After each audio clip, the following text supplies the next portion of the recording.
Hello everybody, it's time to feed the 360 and I'm excited about this feeding, and as you can tell I've already moved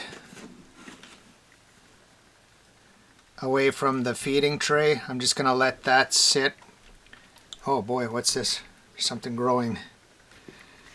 I'm gonna let it sit for a little while.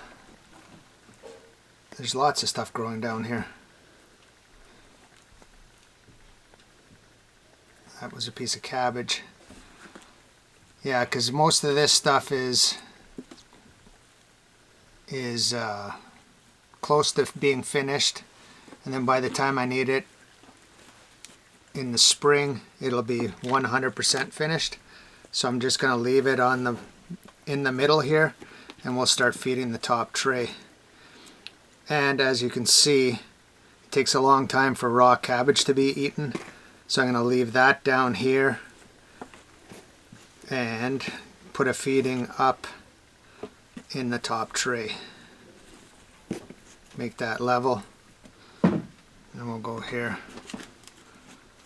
So yeah, I haven't added any moisture to this, but feeling what this cardboard is damp, and that's because of the systems that have trays and lids.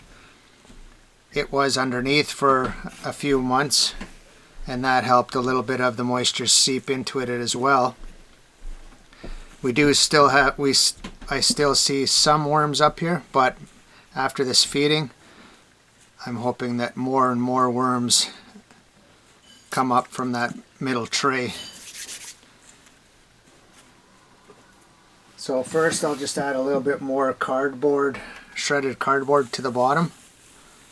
That's dry, because what I'm going to feed is some frozen apples that I picked up from the ground at our neighbors. They have a lot of apple trees, and not many of them get picked, so it's okay that I grab them and feed them to the chickens, feed them to my worms. On top of the frozen apple, I'm not sure if the worms are going to like this, but it's seaweed, as you saw in the thumbnail. We're not going to... So this is kind of an experiment. Do worms eat seaweed? Seafood.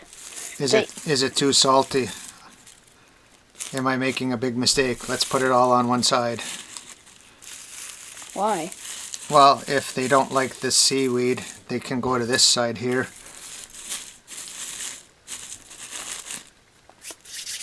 I think they don't have very much of a choice to not like it. Well, they could always stay away from it. We'll give this side some spent coffee and little bits of eggshells, our trusty old oat bran and crackers, and what we tried in the blue bin, some Italian breadcrumbs. So we'll see if the 360 likes the breadcrumbs as well.